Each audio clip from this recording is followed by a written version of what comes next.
The New Zealand First Leader has put a stake in the ground over any post-election deal with Labour. Winston Peters wants the party to disclose its tax plans, but the Labour leader, Jacinda Ardern, is refusing to play ball. This comes as early voting started today, with 11 days now before election day itself. Here's our political editor, Jane Patterson. Both National and Labour have been treating New Zealand First with caution, well aware either may need to call on it and its leader Winston Peters to form a government after election day. Labour's leader Jacinda Ardern has promised to establish a tax working group if elected, and says she wants to wait for its recommendations before proposing any tax changes. But Mr Peters says Labour should be able to tell him and the public about its plans before the election.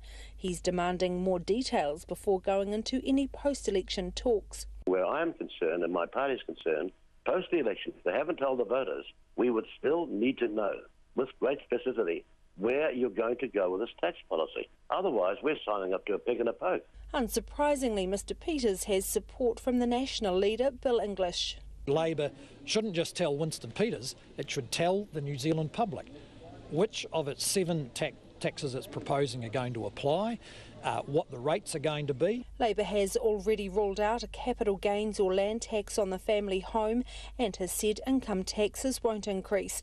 But Jacinda Ardern says she won't be giving Winston Peters any more details. We've shared all of our expectations and plans around that working group with the public, and I'll be sending exactly the same message to Winston. We've put it all out there for voters to see so that they know what we will do when we're in office and why we're doing it. The Green Party leader James Shaw says it's a bit rich for Winston Peters to attack Labour's plans until he's transparent with his own. Mr Peters has released about $10 billion worth of election promises himself, but he's given no indication about how he plans to pay for those, either by increasing revenue or cutting spending in other areas.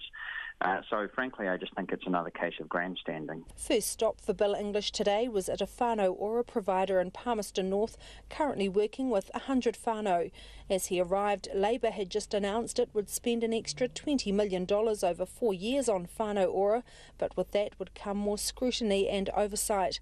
56-year-old local Rodney Wilson was at Te Tihi Ruahine Alliance to tell Mr English how the program had helped him go from a life of crime to holding down a job. You know, if it wasn't for whānau ora, I probably would have gone on the track of committing more crimes, possibly ending up in jail, but I was a bit scared of doing that anyway. But it's the help afterwards that I find really good about them. Because, yeah, they helped me, they made me think about things, they asked me for my aspirations and that. But would Rodney vote for National? No. Unfortunately, no. Why not? I think Lucinda's got some mean policies, and as far as National's gone, they've had 3 terms to do what they wanted to accomplish. In terms of other policy announced today, Labour would build 240 state and affordable homes in Hawke's Bay.